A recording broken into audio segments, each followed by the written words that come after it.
एखाद्या व्यक्तीला ज्या वेळेला डायबिटीस होतो त्यावेळेला त्याला शुगरचे औषधं सुरू होतात. डॉक्टरांना माहिती आहे की तुमचा जीवनशैलीचा हा आजार आहे आणि तुम्ही जीवनशैली बिघडवलेली आहे म्हणून तुम्हाला हा आजार झालाय आणि तुम्ही कुठेतरी ते मान्य केलंय की मला काही जीवनशैली व्यवस्थित करता येणार नाहीये आणि आता शुगरच्या गोळ्या खाऊन मला जगावं लागेल.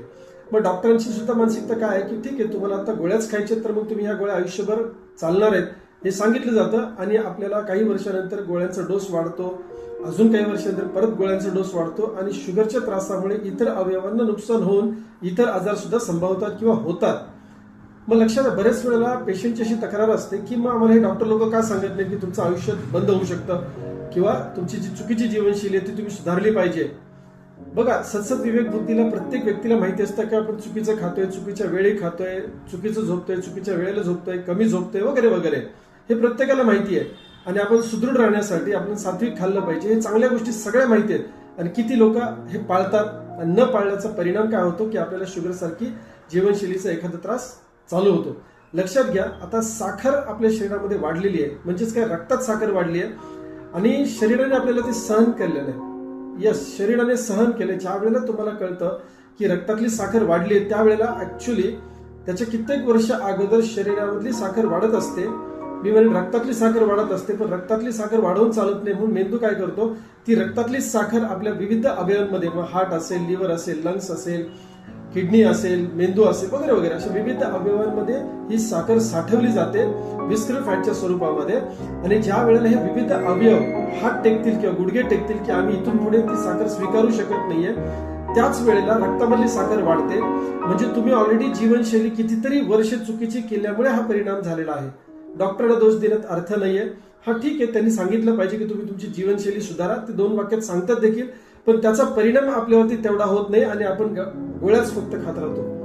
माय डिअर फ्रेंड्स, शुगर रिव्हर्सिबल आहे. म्हणजेच काय, साखरेचा आजार बेसिकली साखरेचा आजार नाहीये. येस, आपण बऱ्याच म्हणतो साखर प्रॉब्लेम आहे, साखर प्रॉब्लेम आहे, साखर प्रॉब्लेम आहे. सिंपल सांगू का, तुम्ही समजा एक शेतकरी आहात, तुम्ही टोमॅटोची शेती करताय, टोमॅटोचं खूप चांगलं पीक तुमचं आलेलं आहे आणि तुम्ही 2 दिवसामध्ये 4 दिवसामध्ये टोमॅटो वेचून किंवा तोडून तुम्ही ते मार्केटमध्ये पाठवणार आहात आणि दुसऱ्या दिवशी तुम्हाला सकाळी कळतं की बाजार पडलेला आहे आणि टोमॅटो पाठवून कदाचित तेवढा भाव मिळणार नाही आता.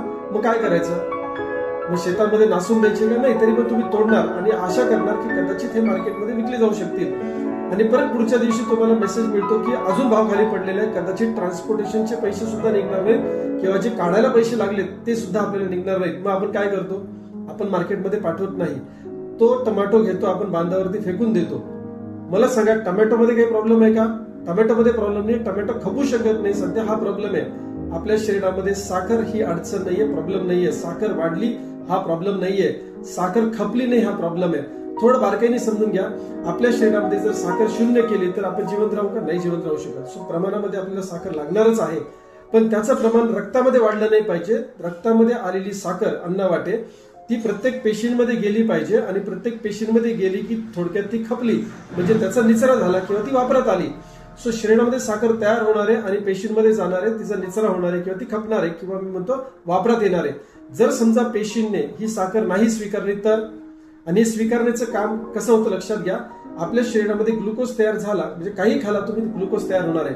ग्लुकोज म्हणजे साखर तयार होते, तर इन्शुलिन एक मॉलिक्यूल आणि ग्लुकोज एक मॉलिक्यूल पेशींपर्यंत पोहोचतात आणि या पेशींमध्ये जर समजा ग्लुकोज जायचा असेल, साखर जायची असेल तर इन्शुलिनची गरज असते. इन्शुलिन ही चावी येते दरवाजाची, पेशींच्या दरवाजाची चावी आहे.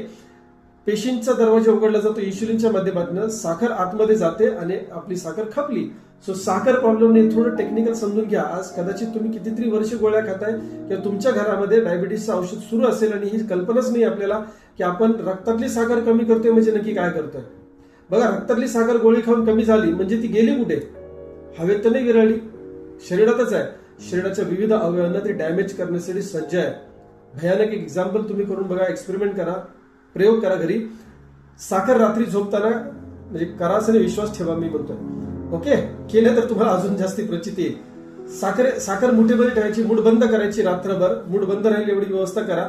सकाळी उठल्यानंतर बघा, जर तुम्ही ही मूठ उघडलीत तर माय डिअर फ्रेंड्स इथे जखम झालेली असेल. आता तुमच्या शरीरामध्ये कितीतरी वर्ष ही साखर साठते, जखमा होणार नाहीत का? इन्फ्लेमेशन भयानक झालेलं आहे, राईट?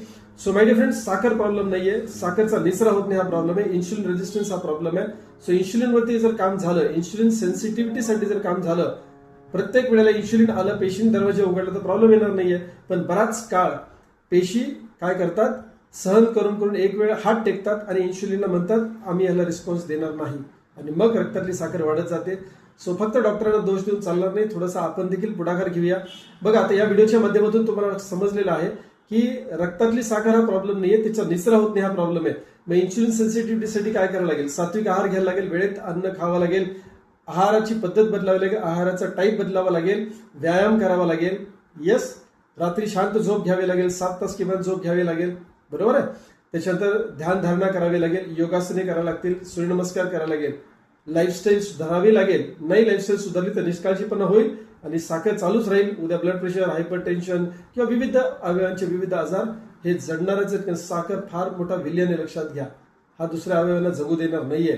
सो विनाकारण बळजबरीने नुसते औषधं खाऊन मानसिक समाधान ठेवू नका की आपली साखर नियंत्रणात आहे.